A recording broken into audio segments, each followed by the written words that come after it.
technically the point of realization of adulthood, is that no one actually knows what you should do more than you do. I mean, it's a horrible realization, because what the hell do you know?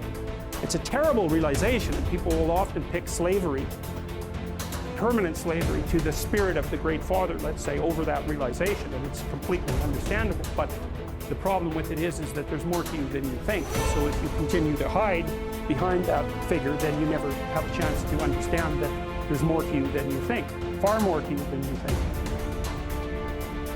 I want you to think about who you have to be. Because who you've been, Einstein said, the thinking that has brought me this far has created some problems that this thinking can't solve.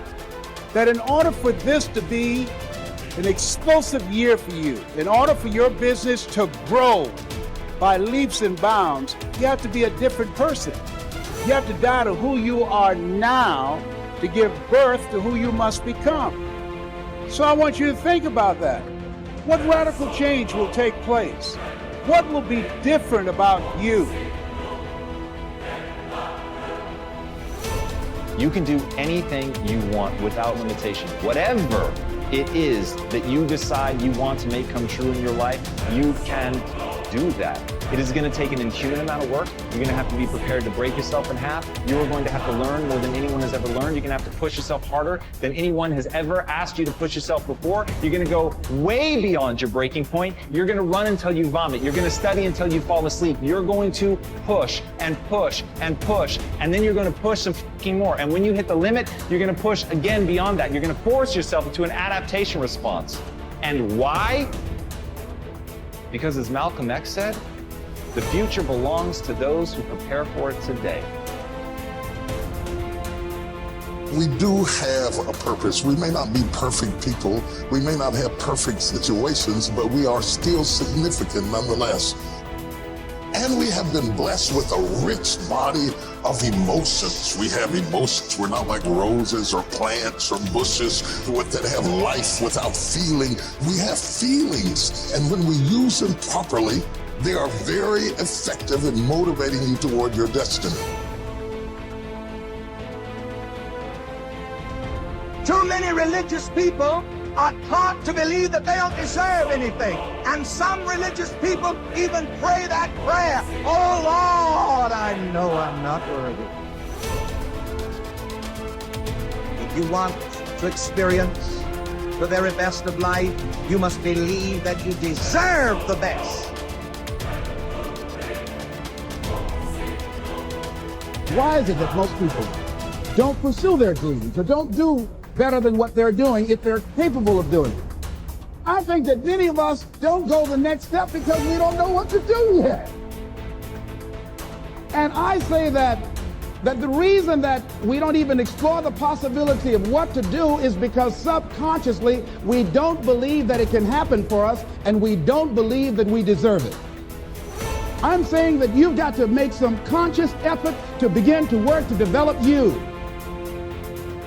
Get the action habit. Here's something leaders in every field agree on. There is a shortage of top-flight, expertly qualified persons to fill key positions. There really is, as the saying goes, plenty of room at the top. As one executive explained, there are many almost qualified people, but there is one success ingredient often missing. That is the ability to get things done, to get results. Every big job, whether it be operating a business, high-level selling, in science, the military, or the government, requires a man who thinks action. Principal executives looking for a key person demand answers to questions like, will he do the job? Will he follow through? Is he a self-starter? Can he get results, or is he just a talker? All these questions have one aim: to find out if the fellow is a man of action. Excellent ideas are not enough. An only fair idea acted upon and developed is 100% better than a terrific idea that dies because it isn't followed up. The great self-made merchant John Wanamaker often said, "Nothing comes merely by thinking about it." Think of it. Everything we have in this world, from satellites to skyscrapers to baby food, is just an idea acted upon. As you study people, both the successful and the just average, you find they fall into two classes. The successful are active. We'll call them activationists. The just average, the mediocre, the unsuccessful are passive. We'll call them passivationists. We can discover a success principle by studying both groups. Mr. Activationist is a doer. He takes action, gets things done, follows through on ideas and plans. Mr. Passivationist is a don'ter. He postpones doing things until he has proved he shouldn't or can't do them, or until it's too late.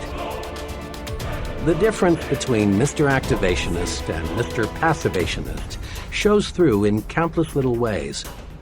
Mr. Activationist plans a vacation. He takes it. Mr. Passivationist plans a vacation, but he postpones it until next year. Mr. A decides he should attend church regularly. He does. Mr. P thinks it's a good idea to go to church regularly too, but he finds ways to postpone acquiring this new habit. Mr. A feels that he should drop a note to someone he knows to congratulate him on some achievement. He writes the note. Under the same circumstances, Mr. P finds a good reason to put off writing the note, and it never gets written. The difference shows up in big things, too. Mr. A wants to go into business for himself. He does. Mr. P also wants to go into business for himself, but he discovers just in the nick of time a good reason why he had better not. Mr. A, age 40, decides he wants to take up a new line of work. He does. The same idea occurs to Mr. P, but he debates himself out of doing anything about it. The difference between Messrs. Activationist and Passivationist shows through in all forms of behavior. Mr. A gets the things done he wants done, and as byproducts he gains confidence, a feeling of inner security, self-reliance, and more income. Mr. P doesn't get the things done he wants done because he won't act. As byproducts, he loses confidence in himself, destroys his self-reliance, lives in mediocrity. Mr. Activationist does. Mr. Passivationist is going to do, but doesn't. Everyone wants to be an activationist. So, let's get the action habit.